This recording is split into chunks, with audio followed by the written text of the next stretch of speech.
In the realm of cinema, one medium has reigned supreme for over a century: film. Its journey is a tale of innovation, triumph, and transformation. Let's dive into the rise and fall and rise again of film. The birth of film in the late 19th century marked a revolution of visual storytelling. Pioneers like the Lumiere brothers and Georges Méliès captivated audiences with their magical creations, laying the groundwork for an industry that would shape the course of history. Silent cinema flourished, with filmmakers pushing the boundaries of creativity despite technological limitations. Yet, it was the advent of sound that truly transformed the medium. Wait a minute, you ain't heard nothing yet. The quote-unquote talkies captured the hearts and minds, bringing stories to life with dialogue and music. The golden age of Hollywood dawned, with film becoming a cultural phenomenon on a global scale. From the epic dramas of the 1940s to the rebellious spirit of the new Hollywood era in the 1960s and 70s, film continued to evolve, reflecting the zeitgeist of each generation.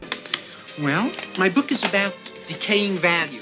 However, the digital revolution of the late 20th century brought about a seismic shift in filmmaking. As digital technology advanced, many believed that film was a relic of the past, destined to fade into obscurity. Although there was some resistance from filmmakers, eventually the budget constraints and studio requirements forced the industry to move towards a far inferior digital medium. Don't get me wrong. Digital filmmaking today is incredibly capable and almost indistinguishable from analog film. We have 12K cameras that outperform the perceived resolution of a 35mm print. But back then, digital cameras kinda sucked, or the good ones were too expensive. During the late 80s, we got Julia and Julia, shot using Sony's HDVS, a camera originally intended for TV use. Then, during the 90s, we got Rainbow, which featured over 35 minutes of digital image processing, effects, and sound. Later, we got the first film produced and post-produced using digital assets, Windhorse in 1998, but it was filmed in 1996.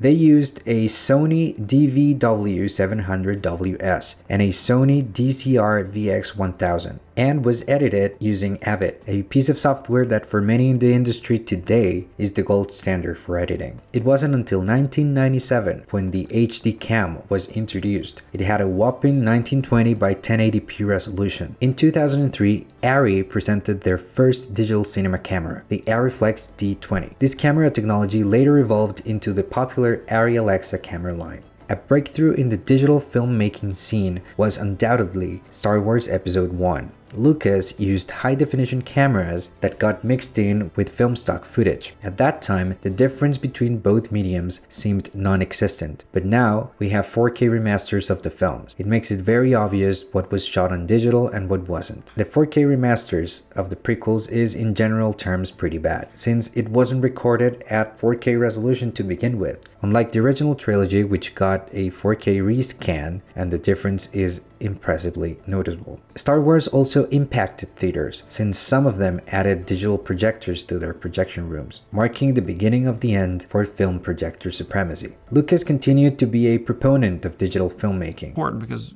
digital is, I felt at that point, the quality was close enough to film that I wasn't going to end up with any less of an image. Pushing it further and further, even working with Sony to help them perfect their digital cinema cameras. Another major milestone achieved by digital filmmaking was winning the first Academy Award for cinematography in 2009 with the film Slumdog Millionaire, shot and edited entirely using digital technology. By 2017, 92% of all major films were shot digitally, and by 2018, only 24 major films were shot using 35mm film. Yet amidst the fervor for digital, a passionate few remained steadfast in their love for the medium of film. Directors like Christopher Nolan, Quentin Tarantino, and Damien Chazelle championed its unique aesthetic qualities and the tactile nature of the celluloid. Their dedication sparked a movement, a resurgence of interest in traditional filmmaking techniques. Filmmakers, cinephiles, and even major studios began to rediscover the magic of film. Today, the use of film in cinema is experiencing a renaissance of sorts.